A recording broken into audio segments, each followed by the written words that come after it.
చాలామంది మగవారు sperm test క్లినిక్లో ఇవ్వడానికి కొంతమంది ఇబ్బంది పడుతూ ఉంటారు. సో వాళ్ళు కామన్గా అడిగే క్వశ్చన్, మేడం ఇంట్లో స్పర్మ్ టెస్ట్ చేసుకోవచ్చా అనేది. The answer is absolutely yes. But ఈ టెస్ట్ ఇంట్లో చేసుకునే ఈ టెస్ట్ ఎంతవరకు రిలయబుల్ ఉంటుంది, దీంట్లో కౌంట్తో పాటు మొటిలిటీ మార్ఫాలజీ తెలుసుకోవచ్చా, అండ్ ఈ కౌంట్ ఇంట్లో చేసుకున్నప్పుడు ఖచ్చితంగా ప్రెగ్నెన్సీ వస్తుందా అనేది మనం ఈ వీడియోలో తెలుసుకుందాం. సో ఈ ఇంట్లో స్పర్మ్ టెస్ట్ ఎలా చేసుకోవచ్చు, దీనిలో ఎన్ని మెథడ్స్ ఉన్నాయి అండ్ చేసుకునే విధానం ఏంటి అనేది తెలుసుకుందాం. సో జనరల్గా ఏంటి అంటే మనకి ఇందులో 2 టైప్స్ ఆఫ్ టెస్ట్ ఉంటాయి. ర్యాపిడ్ టెస్ట్ ఒకటి and smartphone based kits అనేటివి అవైలబుల్గా ఉంటాయి. యూజువల్గా మనకి ఇండియాలో మార్కెట్లో లైక్ యో స్పర్మ్ టెస్ట్ కానివ్వండి, బియామ్ టెస్ట్ కానివ్వండి, ఇలాంటివి మార్కెట్లో ఆన్లైన్లో అవైలబుల్గా ఉన్నాయి. సో ఎలా చేసుకోవచ్చు అంటే rapid test and smartphone based test అన్నమాట. ఈ స్టెప్ బై స్టెప్ ప్రొసీజర్ గురించి డిస్కస్ చేద్దాం. నార్మల్గా 3 to 5 days or 3 to 7 days of abstinence, అంటే కలవకుండా 3 to 7 days అనేది గ్యాప్ అనేది ఉండాలి. సో తక్కువ గ్యాప్ ఉండొద్దు, అలాగే 7 days కంటే ఎక్కువ గ్యాప్ ఉన్నప్పుడు మనకు రాంగ్ రిజల్ట్స్ అనేటివి వస్తూ ఉంటాయి. సో బాటిల్ ఒకటి ప్లాస్టిక్ కప్పు అనేది అవైలబుల్గా ఉంటుందన్నమాట. సో శాంపిల్ అందులో కలెక్ట్ చేసుకోవచ్చు. సో శాంపిల్ కలెక్ట్ చేసిన వెంటనే యూజ్ చేయకుండా ఒక 15 to 30 minutes వరకు మనం వెయిట్ చేయాలి. ఎందుకంటే శాంపిల్ ఇనిషియల్గా ఇచ్చినప్పుడు చాలా థిక్గా ఉంటుందన్నమాట, దాన్ని విస్కస్ అంటారు. ఒక 15 to 30 minutes తర్వాత అది లిక్విఫై అయిపోతుంది.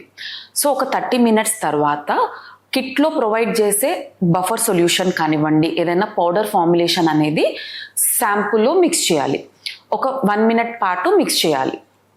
చేసిన తర్వాత మనం డ్రాపర్ ఉంటుంది లేదా పిపెట్ ఉంటుంది అనమాట. హ్యాండ్ యూజ్ చేయకుండా డ్రాపర్తో కానివ్వండి, పిపెట్తో కానివ్వండి శాంపిల్ కలెక్ట్ చేసుకోవాలి. ఒక 2 to 3 drops కానీ, నార్మల్గా పిపెట్లో ఎంత కలెక్ట్ అయితే అంత కలెక్ట్ చేసుకొని ర్యాపిడ్ టెస్ట్లో చూసినట్టయితే ఒక స్లైడ్ ఉంటుందన్నమాట.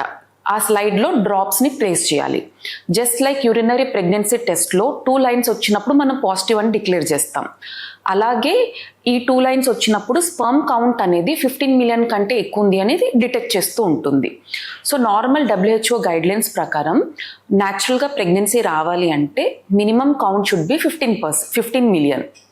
సో ఈ కిట్ అనేది 15 million కంటే ఎక్కువ ఉంది అంటే పాజిటివ్ చూపిస్తుంది, 15 million కంటే తక్కువ ఉంది అంటే నెగిటివ్ చూపిస్తుంది.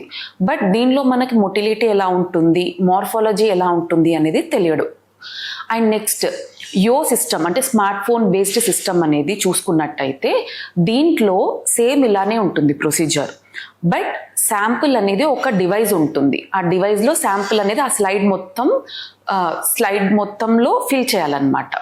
ఒక డివైస్ ఇస్తారు, ఆ డివైస్ లోపలికి ఈ స్లైడ్ అనేది ఇన్సర్ట్ చేయాలి. ఇన్సర్ట్ చేసిన తర్వాత స్మార్ట్ ఫోన్లో యాప్ డౌన్లోడ్ చేసి బ్యాక్ కెమెరాకి లెన్స్ అటాచ్ చేసి దాన్ని చూసినట్టయితే ఆ యాప్ ద్వారా మనకి మొటిలిటీ ఎంత % ఉంది అనేది తెలుసుకోవచ్చు. జస్ట్ స్పర్మ్ కదులుతుందా లేదా అనేది మాత్రమే తెలుసుకోవచ్చు. సో ఈ 2 types ఆఫ్ కిట్స్ అనేటివి మనకి అవైలబుల్గా ఉన్నాయి. సో మనం చాలామంది ఏంటి మరి ఈ టెస్ట్ చేసుకుంటే సరిపోతుందా అంటే కాదు. సో ల్యాబ్ బేస్డ్ టెస్ట్కి అండ్ హోమ్ బేస్డ్ టెస్ట్కి డిఫరెన్స్ ఏంటి అంటే హోమ్లో చేసుకున్నప్పుడు జస్ట్ మన కౌంట్ అంటే లైక్ 15 million కంటే ఎక్కువ ఉందా లేదా మాత్రమే తెలుస్తుంది. మొటిలిటీ ఉందా లేదా తెలుస్తుంది, కానీ ఎంత శాతం మొటిలిటీ ఉంది అండ్ మార్ఫాలజీ ఎలా ఉంది అనేది తెలియదు. బట్ మనం ల్యాబ్లో చేసిన దాని ప్రకారం మైక్రోస్కోప్లో అబ్జర్వ్ చేస్తాం కాబట్టి ఎగ్జాక్ట్ కౌంట్ ఎంత ఉంది, మొటిలిటీ ఎలా ఉంది, మార్ఫాలజీ అంటే స్పర్మ్ తల తోక ఎలా ఉంది అనేది అక్యురేట్గా తెలుస్తుంది.